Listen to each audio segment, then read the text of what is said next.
Sa video na ito ay pag-uusapan po natin ang isang mainit na prediction mula po sa kilalang market analyst na si Ginoong Peter Brandt tungkol dito kay XRP.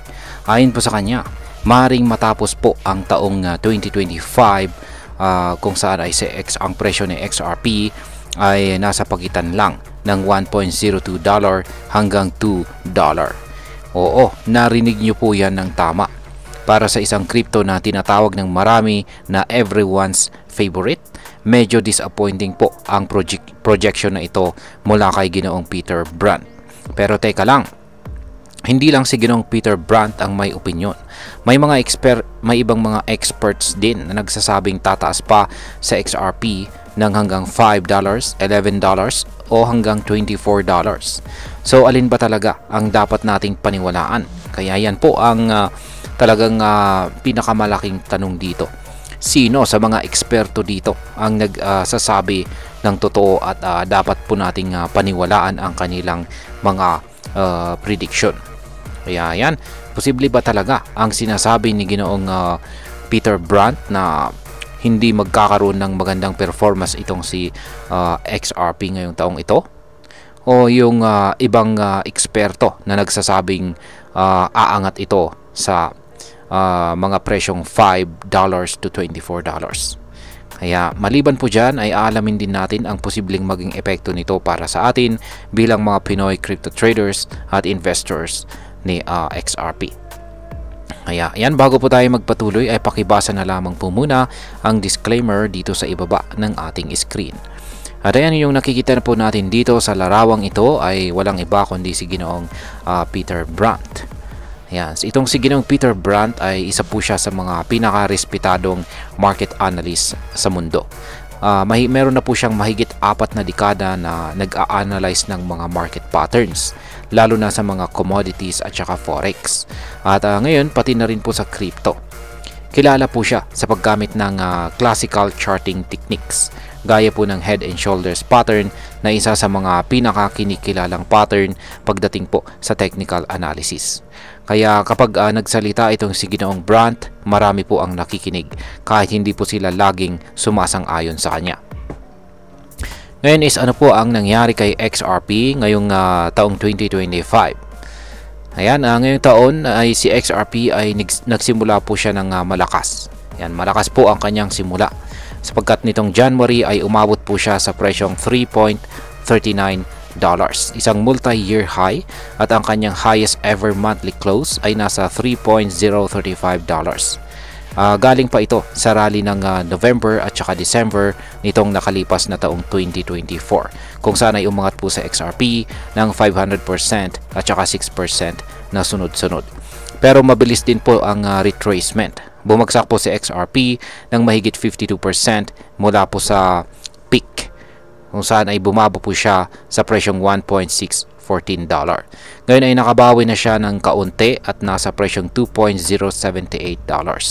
Ibig sabihin ay kahit may bullish start, medyo hindi pa rin malinaw kung tuloy-tuloy ang pag-akyat ni XRP o kung babagsak pa ito. Ayan. Ngayon is ano po ang prediction ni Ginoong Peter Brandt para kay XRP ngayong taong 2025. Sa isa pong tweet, sa kanyang isang tweet nitong April, ayan, ay pinakita po ni Ginoong Brandt ang dalawang posibleng presyo ni XRP sa pagtatapos ng taong ito. Ayan, taong 2025. Una ay kung mag-hold itong sa XRP sa kasalukuyang level at magpatuloy ang kanyang consolidation, possible raw na nasa $1.98 hanggang $2 ang magiging presyo nito. Pangalawa, kung mababasag po ang support level at tuluyang bumagsak ang demand, posibleng bumaba po siya sa pagitan ng presyong $1.02 hanggang $1.07. Base ito sa isang head and shoulders pattern na nakita po ni Ginoong Brandt sa daily chart ni XRP. Ayon po sa technical analysis, kapag nabasag po ang neckline ng ganitong pattern, kadalasang bumababa po ang presyo ng asset. Ibig sabihin ay hindi siya totally bearish, pero hindi rin siya optimistic. Mas nakikita niya ang consolidation or sideways movement na hindi aabot sa sobrang taas ng presyo. Ngayon is ano naman ang sinasabi ng mga ibang eksperto dito? Yan, hindi lamang po si Ginoong Brandt ang may prediction tungkol kay XRP. at ang iba ay mas bullish ang kanilang inilabas na prediction. Una ay ayon po sa Standard Chartered Bank.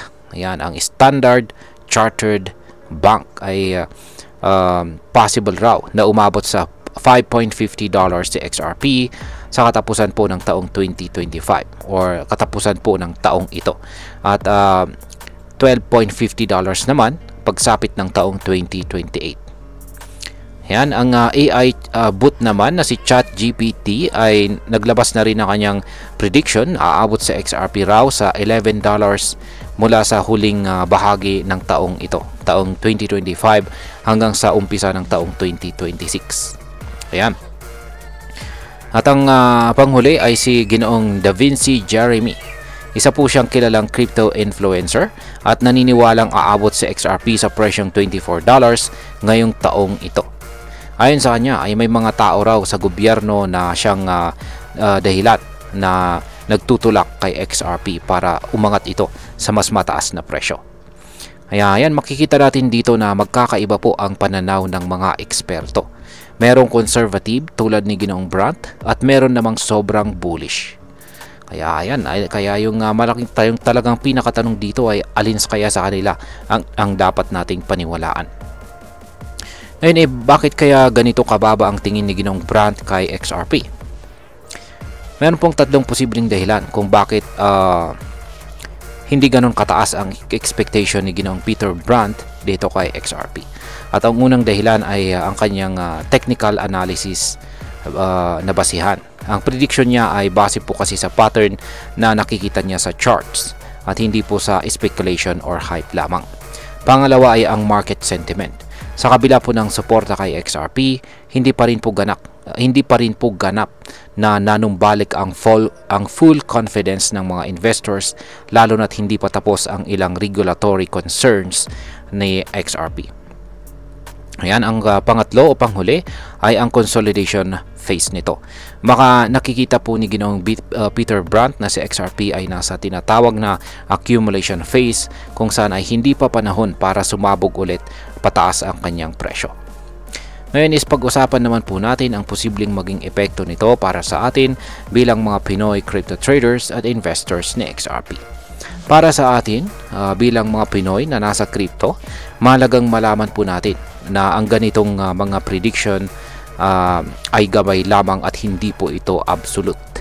Kung totoo man na mag-consolidate lang sa XRP sa pagitan po ng $1 hanggang $2 ngayong taon, hindi ito nangangahulugan na wala na po siyang potensyal.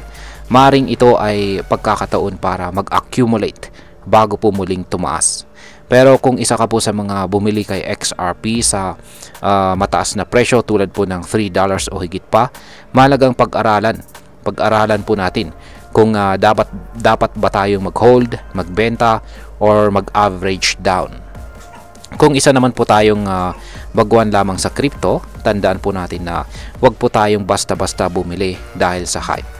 Kaya basahin po natin ang market, intindihin po natin ang risk, at laging gumamit po ng risk management. Bilang panghuli, ang masasabi ko naman tungkol dito ay sa tingin ko ang pananaw ni Ginoong Peter Brant ay grounded sa analysis at hindi po sa hype. At to be honest, mas gusto ko yung ganitong klaseng disiplina. Hindi po siya nagpapadala sa emosyon, kundi gumagamit po siya ng data at saka charts. Pero syempre, hindi rin dapat natin ibase lang sa isang tao ang ating desisyon. Posibleng tama siya, pero posibleng mali na rin siya. Kaya mahalaga na tayong mga investors ay laging nagre-research, nag-a-analyze at hindi po basta-basta sumusunod sa hype lamang. Sa XRP ay may potensyal. Napatunayan na po niya ito dati.